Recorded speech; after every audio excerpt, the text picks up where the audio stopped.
The station had no name that mattered anymore, and the people who lived there had stopped caring about names long ago. They called it Dust Bowl because that was what it felt like, a forgotten place where broken things and broken people came to wait for the end. Eli Vance was one of those broken people, though he would never say it out loud. He simply woke up each morning in his cluttered workshop, drank his cold coffee, and fixed whatever machines the station's residents brought to him. That was his life now, and he had accepted it the way a man accepts a scar that will never fade. He was 46 years old, with gray in his beard and oil permanently stained into the lines of his hands. Once he had been a chief engineer on a Union starship called the Meridian, but that ship was gone now. Burned up in an accident that killed 11 people. 11 people he had been responsible for. 11 people whose faces he still saw when he closed his eyes, so he fixed things instead of flying among the stars. He fixed broken generators and cracked water filters and ancient cooling systems that wheezed like dying animals. He was good at it because he understood machines in a way he had never understood people. And machines never blamed him when something went wrong. The day everything changed started like any other day on Dust Bowl Station. Eli was elbow deep in a faulty air recycler when he heard the sound. A terrible screaming noise that cut through the station's constant hum like a knife through cloth. He pulled himself out from under the machine and ran to the nearest window. And what he saw made his heart stop for just a moment. A shuttle was falling from the sky, trailing smoke and fire, spinning out of control as it plummeted toward the rocky ground outside the station. The crash shook the floor beneath his feet. And without thinking, Eli grabbed his tool bag and ran. He did not know why he ran toward danger instead of away from it. Maybe because he had spent too many years running away from everything else. The shuttle had carved a long scar in the dusty ground before coming to rest against a boulder. Smoke poured from its engines, and the hole was cracked open like an egg. Eli approached carefully, covering his mouth against the acrid smell of burning metal and melted wire. He expected to find a smuggler or a lost trader or maybe just a corpse. But what he found inside the broken shuttle made him take 3 steps backward in pure shock. It was a dragon, or at least that was the only word his human mind could find for the creature, lying in a pool of dark blood on the shuttle floor. She was nearly 3 meters long with scales that shimmered between deep purple and black, and her body was covered in wounds that looked like burns. 2 massive wings lay crumpled beneath her, and her tail twitched weakly against the metal floor, but the worst part was her face. Where her eyes should have been, there was only ruined flesh, melted and scarred as if someone had poured acid directly into them. The creature was blind, and from the freshness of the wounds, Eli knew it had been done to her recently and deliberately. He had heard stories about beings like this. The Draconeth, some called them, an ancient species that ruled a distant part of the galaxy, proud and powerful and completely uninterested in humanity.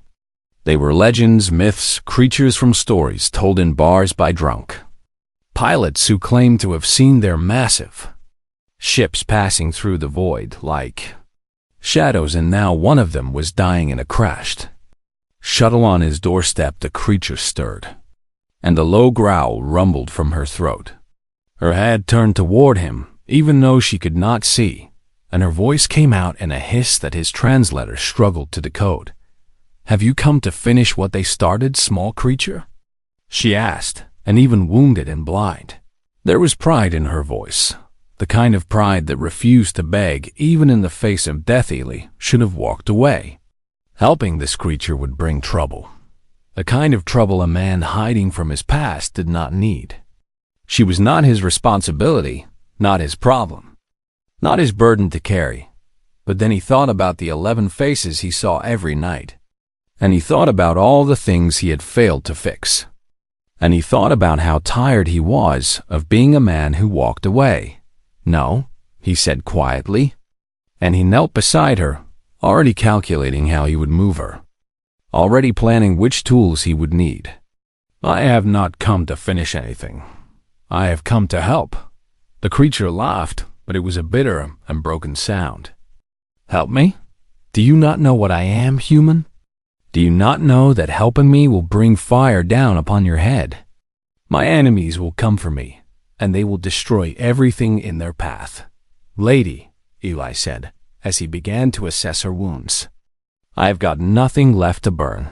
She fell silent at that, and for a long moment she simply lay there while this strange small creature examined her injuries with careful hands. She did not understand him. Humans were supposed to be weak and foolish and afraid of everything larger than themselves. Yet this one showed no fear. Why? She finally asked, and her voice was softer now, confused. "Why would you risk yourself for a stranger?" Eli did not answer right away. He was busy tearing strips from his jacket to use as bandages, his mind already racing through the challenges ahead.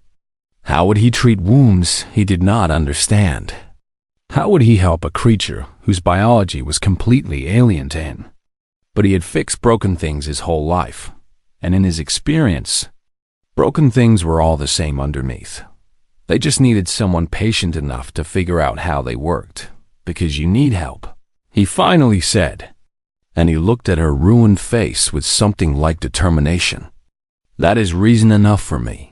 He did not know it then, but those simple words would change everything, not just for him, not just for the wounded dragon he was about to carry into his workshop, but for humanity itself. Sometimes the biggest stories in the universe begin with the smallest acts of kindness.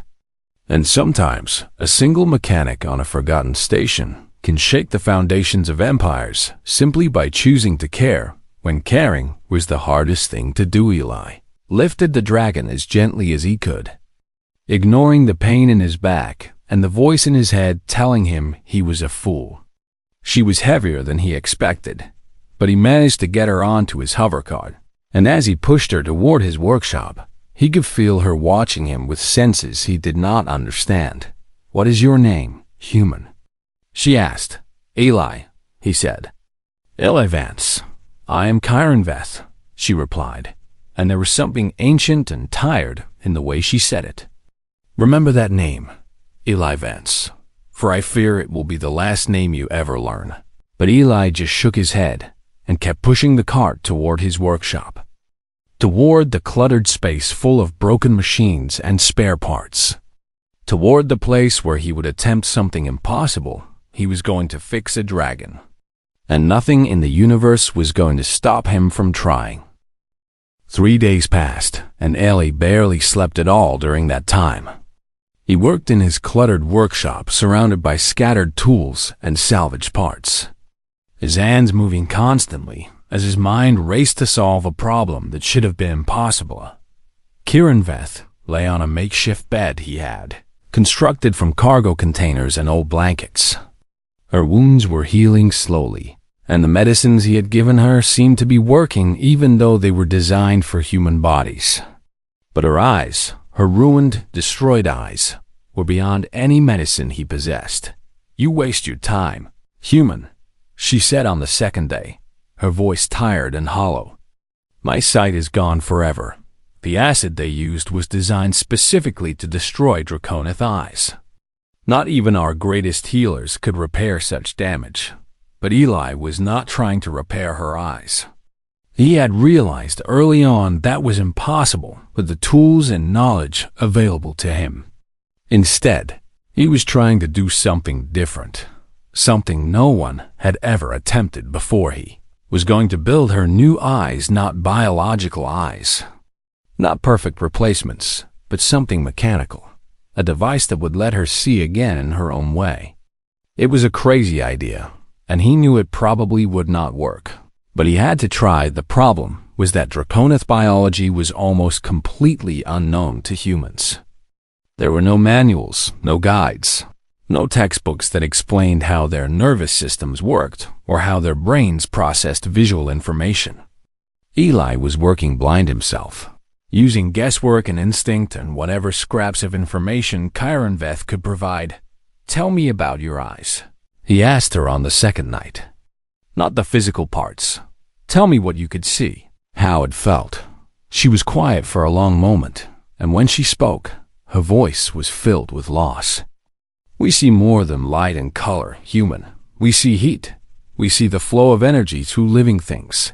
We see patterns in the electromagnetic spectrum that your kind cannot even imagine.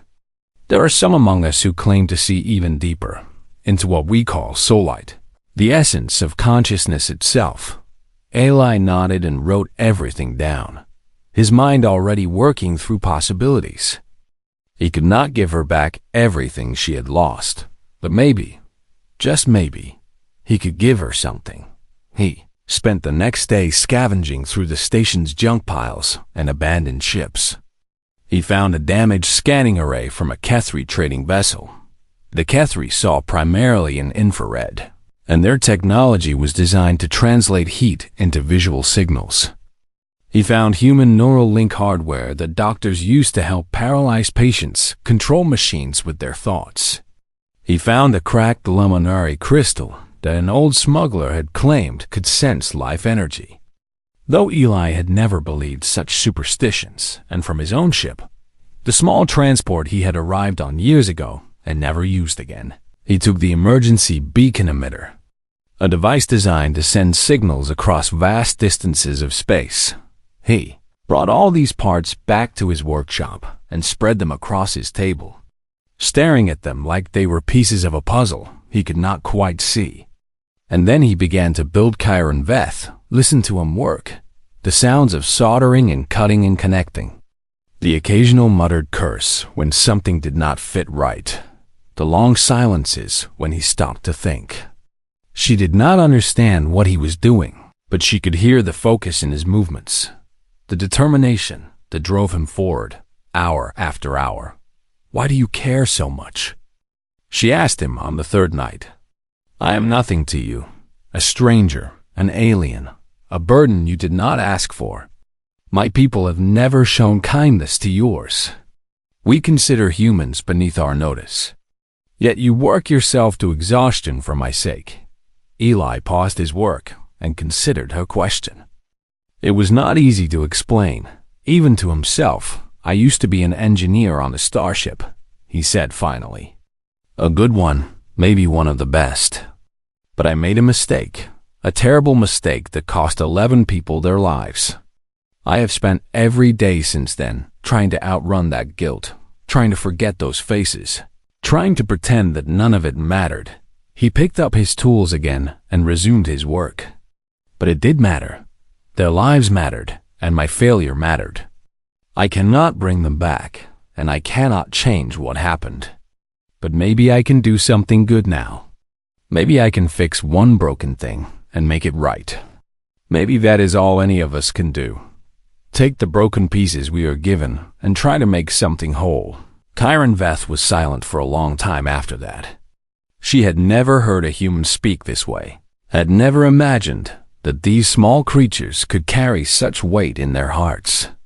Her people lived for thousands of years and considered themselves wise beyond measure. But she wondered now if wisdom had anything to do with how long you lived by the end of the third day. Eli had finished his creation. It was not beautiful. In fact, it was ugly by any standard. A crude assembly of mismatched parts held together with solder and wire and desperate hope. He called it a visor because he did not know what else to call it. "This might not work," he told Chiron Veth honestly. "And even if it does work, it will not give you back what you lost. You will not see the way you used to see. But if I did this right, you should be able to see something. Heat patterns, energy flows, maybe more. I do not know for certain. And if it fails?" she asked. "Then we try again," Eli said. "That is what fixing things means. You try and you fail, and you try again until something works. Are you willing to let me try?" Chiron Veth considered his words. She had expected to die blind and alone in the void, cast out by her own people as defective and worthless. She had nothing left to lose. "Do it," she said. Eli attached the visor carefully, connecting its neural interfaces to points on her skull that Chiron Veth guided him toward. The process was painful. She could feel the foreign technology pressing against her mind, invading spaces that had been dark and empty since her blinding. And then Eli activated the visor light, exploded through her consciousness. Not the light she remembered, not the rich tapestry of spectrum she had seen before, but something new and strange and overwhelming. She gasped and clutched at the edges of the bed. As her brain struggled to interpret the signals flooding through it, she saw heat, the warm glow of Eli's body against the cooler background of the workshop. She saw energy, the faint pulses of power running through the station's walls like blood through veins. She saw shapes and outlines, blurry and imperfect but real. She could see tears ran down her scaled face, though she would never have admitted to them.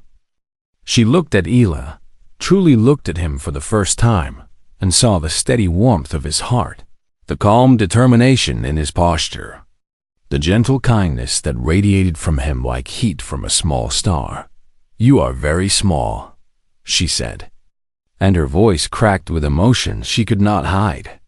"But I think you might have a very large soul." Eli smiled for the first time in years. "Can you see me?" "Yes," Chiron Veth said, and that single word carried more weight than any speech she had ever given. "Yes, Eli Vance, I can see you. And I do not think I will ever be able to thank you enough for this gift. But thanks," as they would soon discover, with a list of what the universe had in store for them both. 5 days had passed since the crash, and Eli was showing Chiron Veth how to adjust the settings on her visor when the alarms began to scream. The sound was terrible, a wailing siren that cut through the station like a blade, echoing off metal walls and shaking the floor beneath their feet. Eli had never heard those alarms before, and the fear in that sound told him something very bad was happening. "What is that noise?" Chiron Veth asked, her head turning toward the source of the sound. "Proximity alarms," Eli said, and his voice was tight with worry. "Something big just arrived in our space. Something the station systems consider a threat." He ran to his communication terminal and pulled up the external sensors, and what he saw made his blood turn cold.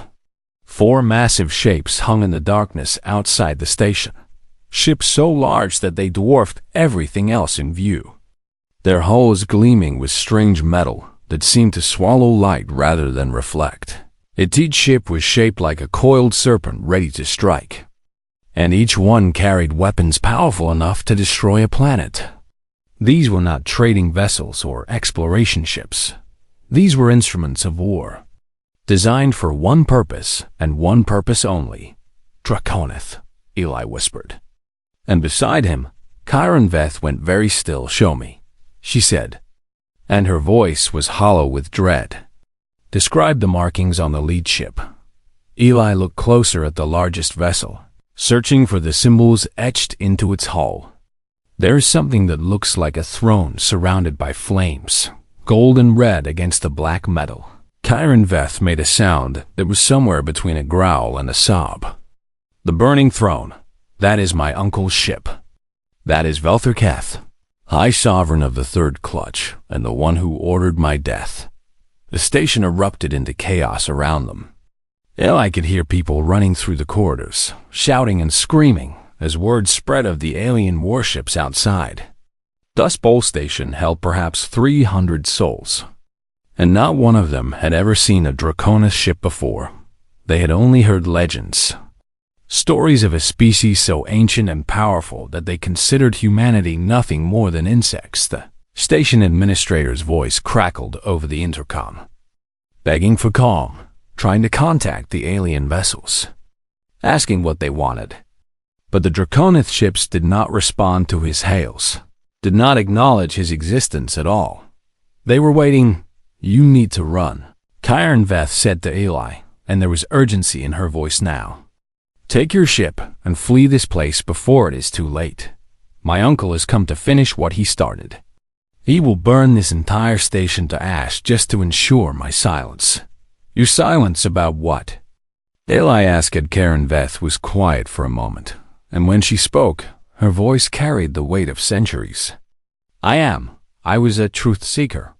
It is a sacred position among my people, a judge who investigates corruption and speaks judgments that cannot be appealed.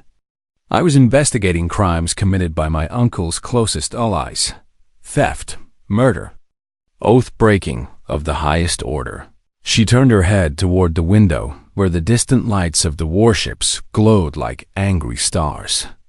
They discovered I was close to the truth, so they ambushed me. They used acid designed to destroy my eyes, because a blind truth seeker cannot deliver judgment.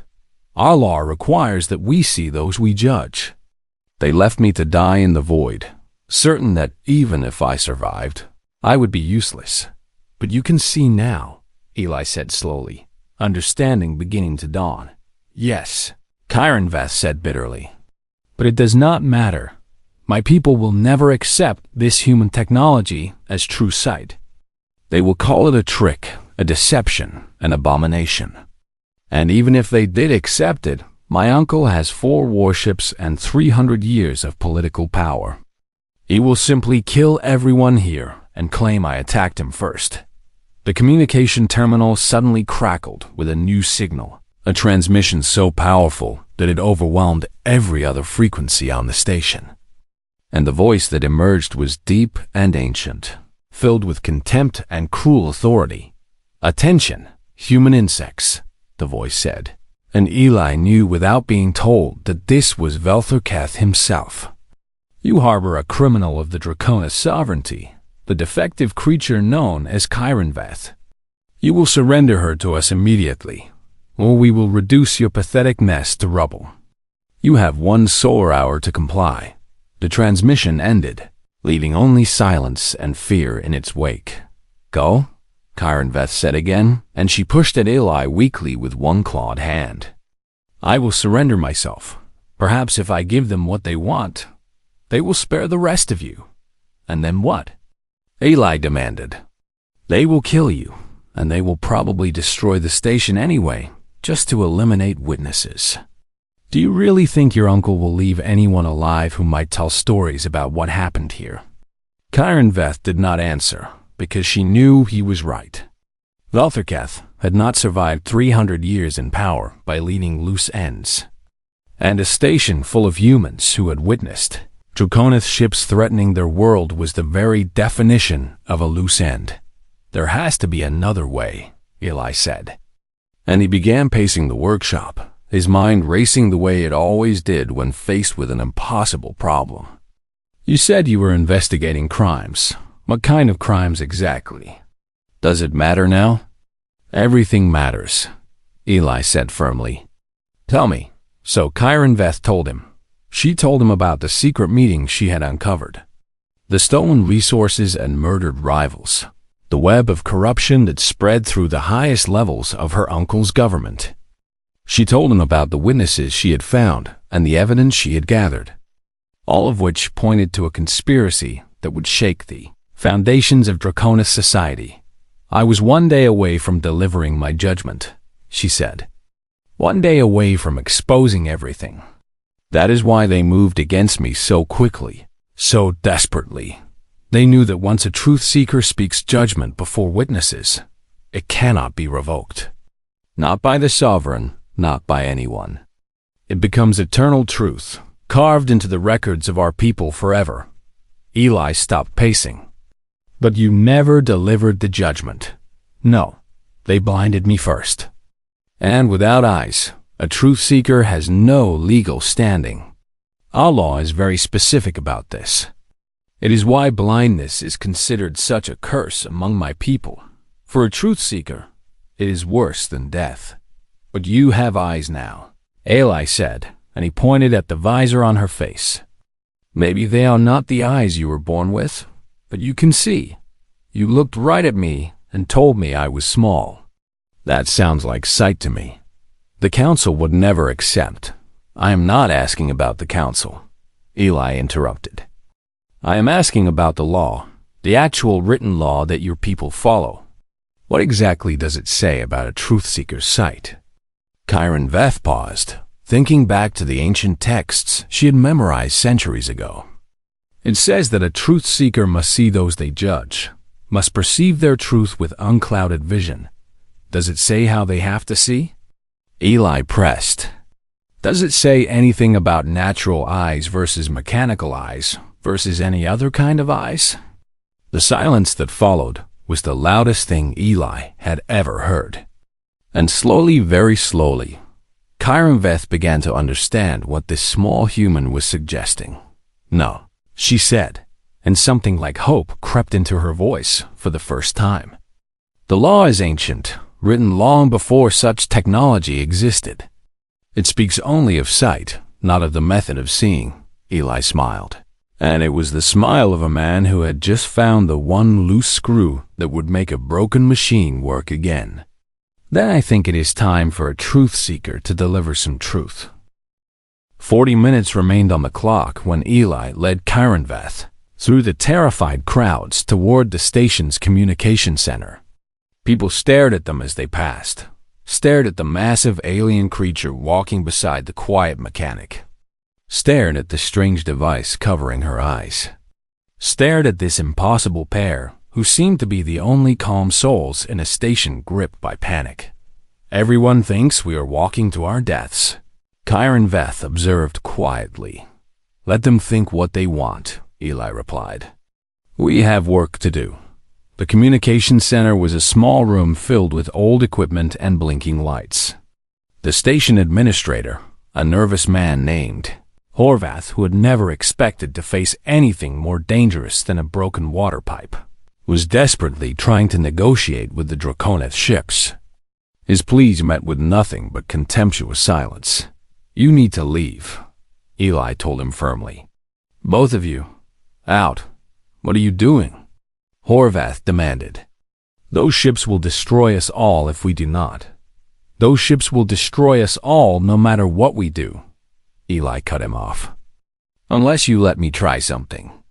I am not asking your permission, Horvath. I am telling you to get out of my way. Something in Eli's voice made the administrator step back. Perhaps it was the steel beneath the quiet words, or perhaps it was simply the desperation of a man who had no other options. Either way, Horvath retreated from the room, leaving Eli and Veth alone with the communication equipment. Are you certain about this? Veth asked, and for the first time since Eli had known her, she sounded afraid. If this fails, if my uncle does not accept my judgment, he will kill you. He will kill everyone. And he will make sure I watch it happen before he ends my life as well. Eli was already working at the communication console, his fingers flying across controls he had never used before. I have spent my whole life fixing machines that other people said could not be fixed, he said. Sometimes it works and sometimes it does not, but I always try. That is who I am. That is who I choose to be. He found what he was looking for, a frequency override that would allow them to broadcast on all Draconith military channels simultaneously. It was technically illegal, technically impossible with civilian equipment. But Eli had spent years making impossible things work. When I open this channel, every ship in your uncle's fleet will hear what you say, he told Veth. Every soldier, every officer, every witness who might someday speak about what happened here. You will be delivering judgment, not just to your uncle, but to his entire command. They may simply ignore me. They might. Eli agreed. But you told me that Draconith honor matters, that your ancient codes bind everyone, even the powerful. If you speak judgment before witnesses and they ignore it, what does that make them? Veth understood. To reject a truth seeker's judgment was not just illegal. It was heresy against everything her people believed. It would mark Veltherketh not as a clever politician who had eliminated a threat, but as an oath-breaker who had spat on the very laws he claimed to uphold. It could work, she said slowly. But my uncle is cunning. He will try to argue that my sight is not valid, that human technology cannot grant a truth seeker authority. Then we make the argument first. Eli said. You speak the ancient words, you invoke the old laws, and you challenge anyone to show you where those laws say anything about the source of a truth-seeker's sight. Put the burden on them to prove you wrong. Chiron Veth was quiet for a long moment, and through her visor she studied the small human standing before her. He had given her sight when she had expected only darkness. And now he was giving her something even more precious, hope, and a chance to fight back against those who had tried to destroy her. You are a strange creature, Eli Vance, she said finally. In 300 years, I have never met anyone quite like you. I am just a mechanic, Eli said with a small shrug. I fix things. Are you ready? Chiron Veth drew herself up to her full height, and despite her wounds, despite the crude human technology strapped to her face, she looked every inch the truth-seeker she had been trained to be. I am ready. Eli opened the channel. The effect was immediate. Red lights flashed across the communication console as Draconis security systems tried to block the unauthorized transmission. But Eli had routed the signal through 17 different relay points, and by the time they shut one down, the message was already spreading through another. This is Chiron Veth, truth-seeker of the third clutch, bearer of the reclaimed sight, Chiron Veth announced. And her voice rang with authority that made Eli's spine straighten. I speak now in accordance with the ancient codes, before all who can hear, to deliver judgment that cannot be revoked. From the Draconith ships came a burst of furious transmissions, Veltherketh's voice screaming for his communications officers to shut down the signal, demanding that someone silence this defective criminal, who dared to speak as if she still held authority. But the signal continued, and Chiron Veth's voice carried over all the chaos. I have investigated the actions of those within the Sovereign's inner circle.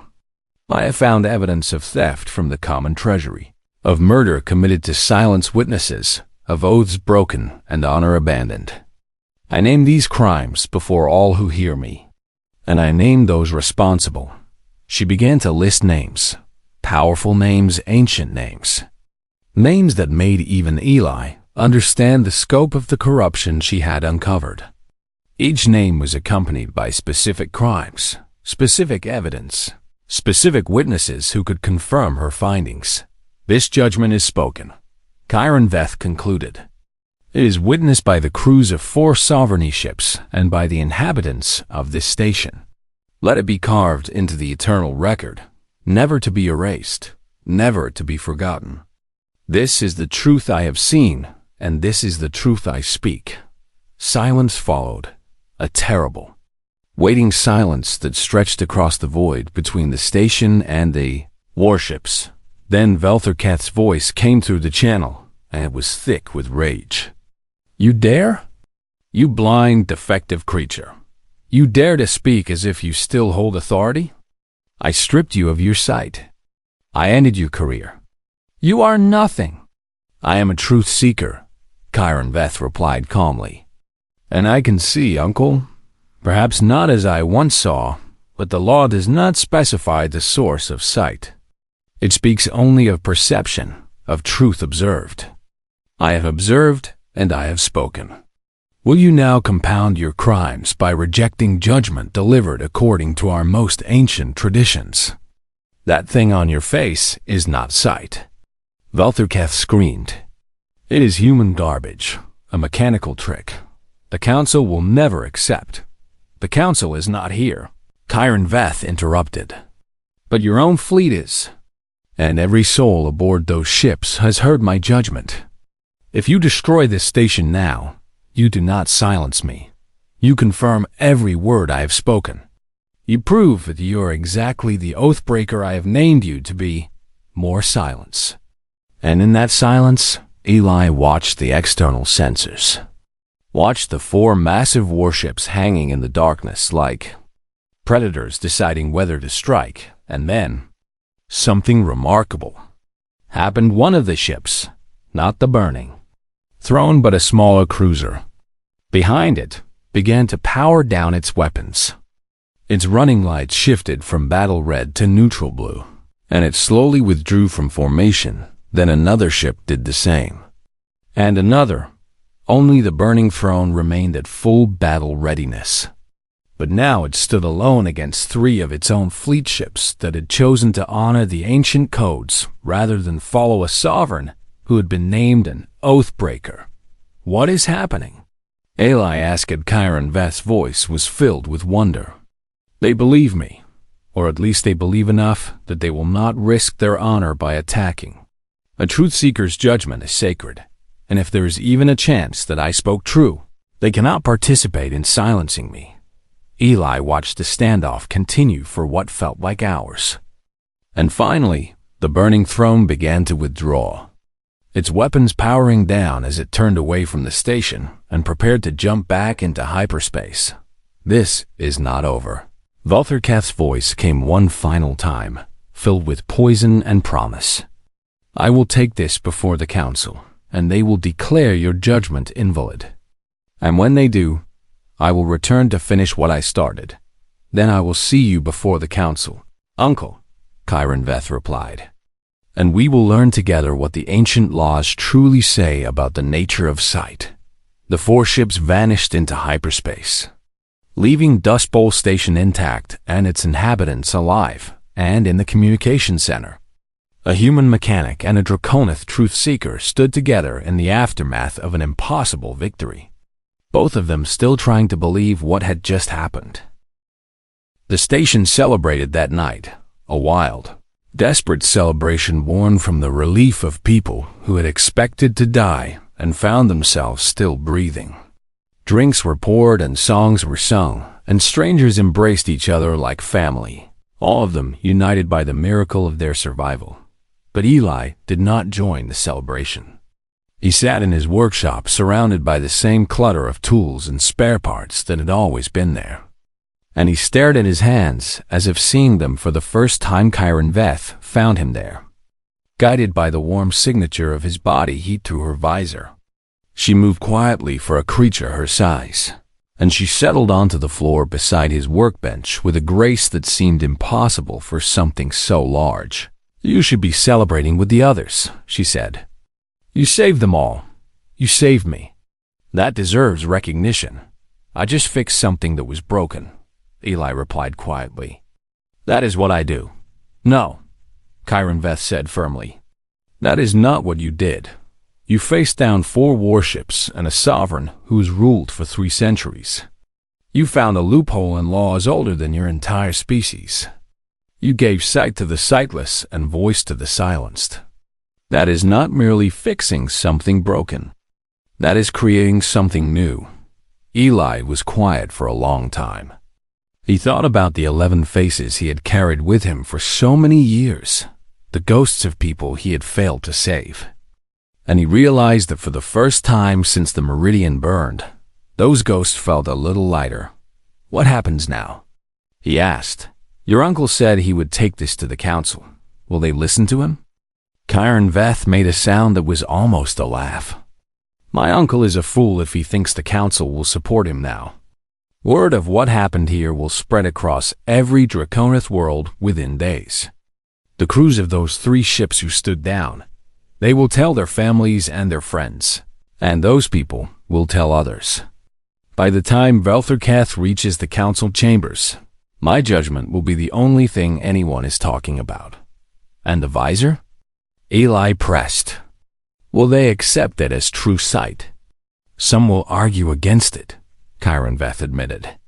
There will be debates and disputes and political maneuvering that could last for decades. But that is the point. As long as the debate continues, my judgment stands. And every day it stands is another day that my uncle's allies live under its shadow. Their crimes are now part of the eternal record, and no amount of argument can erase that. She turned her head to look at him directly, and through the crude human technology on her face, her gaze was warm and grateful. You gave me a weapon stronger than any warship, Eli Vance. You gave me the truth. And the truth is very difficult to kill. Eli finally allowed himself a small smile. So, what will you do now? Go back to your people and continue your work? Eventually, Chiron Veth said. But not yet. There is still much I do not understand about this device you made for me. The signals it sends to my brain are strange and sometimes confusing. I find myself seeing things I do not recognize, patterns and colors that have no names in my language. I would like to understand it better before I return to the sovereignty. She paused, and when she continued, there was something almost shy in her voice. And I find that I am not ready to leave this place, or the strange small creature who gave me back my sight. You want to stay here? Eli asked, surprised. On this broken-down station in the middle of nowhere? I want to learn, Chiron Veth corrected him. About humans, about your technology, about the way you see the universe. My people have dismissed your kind for millennia, called you frantic and short-lived and beneath our notice. But you did something that no Draconith could have done. You looked at an impossible problem and found a solution that was not in any textbook or tradition. There is wisdom in that, I think. Wisdom my people have lost in all our centuries of arrogance. Eli did not know what to say. He had spent so long hiding from the universe, running from his failures, trying to disappear into the background of a forgotten station. And now this ancient being was asking to learn from him as if he had something worth teaching. The Visor could be better, he said finally, because talking about machines was easier than talking about feelings. It is just a first attempt. I was working blind myself, guessing at most of the connections. If I had more time and better materials, I could probably improve the resolution, maybe add new spectrum ranges. Then we will improve it together, Chiron Veth said. You will teach me how humans solve problems. I will teach you what I know about Draconith biology. Between us, perhaps we will create something neither of us could build alone. And so began a partnership that would change the galaxy, though neither of them knew it at the time. Word of what happened at Dust Bowl Station spread quickly, carried by traders and travelers and the Draconith crews who had witnessed Chiron Veth's judgment. The story grew with each telling, becoming something larger than the simple events that had inspired it. A human mechanic had faced down a Draconith sovereign and won. A creature half the size of a dragon's claw had outsmarted one of the most powerful beings in the known universe. Other species began to pay attention to humanity in ways they never had before. The frantic ones were suddenly interesting, suddenly worthy of study and respect. Diplomats arrived at human stations seeking trade agreements, and scholars requested permission to observe human problem-solving techniques. An entire civilization was re-evaluating everything it thought it knew about the small, short-lived creatures who built hope out of scrap metal. And on Dust Bowl Station, Eli and Chiron Veth continued their work. The second version of the Visor was clearer than the first, and the third version added the ability to see electromagnetic fields in stunning detail. By the fourth version, Chiron Veth reported that she could see something she had never expected to see again. The faint shimmer of soul light. The essence of consciousness that her people believed only the most gifted. Draconith could perceive. Your technology has given me back more than my people ever imagined. Possible? She told Eli one evening as they worked side by side in his cluttered workshop. I see things now that I could not see even before I was blinded. It is as if your human eyes perceive the universe in ways we never considered. Eli just shrugged and reached for another tool. Different does not mean worse, he said. Sometimes looking at a problem from a new angle shows you things you would never have noticed otherwise. Chiron Veth watched him work, watched the steady warmth of his hands, the focused glow of his mind, the quiet determination that had saved her life and changed the course of history. And she thought about how strange and wonderful it was that the smallest creatures could sometimes cast the longest shadows. Eli Vance, she said suddenly. Yes? Thank you for everything. For the Visor, for the victory, for giving me a reason to hope again. My people do not often express gratitude, but I want you to know then I am grateful. I will carry this debt for the rest of my life." Eli looked up from his work and met her gaze through the visor he had built with his own hands. "There is no debt," he said simply. "You needed help, and I could help. That is all that matters. That is all that ever matters to you, is it not?" Kyron Vess said, "Fixing what is broken, helping what needs help, building hope from scrap metal and determination. It is enough," Eli said. "It is more than enough." Outside the workshop window, the stars burned cold and distant in the endless dark. And somewhere among those stars, a new story was being written, a story about kindness and courage and the strange magic that happens when someone decides to care when caring is the hardest thing to do. The galaxy was vast and ancient and full of wonders. But on this forgotten station on the edge of nowhere, a human mechanic and a dragon had proven something that the universe needed to remember, that the smallest acts of compassion can shake the foundations of empires, and that the truest strength is not found in warships or weapons, but in the simple choice to help when no one else will. This was humanity's gift to the stars, not conquest, not power, not domination, but something far more precious: the stubborn refusal to give up on broken things, and the endless belief that anything can be fixed if you try hard enough and care deeply enough, and that, as Kyron Veth would tell her people for centuries to come, was why the frantic ones would inherit the universe.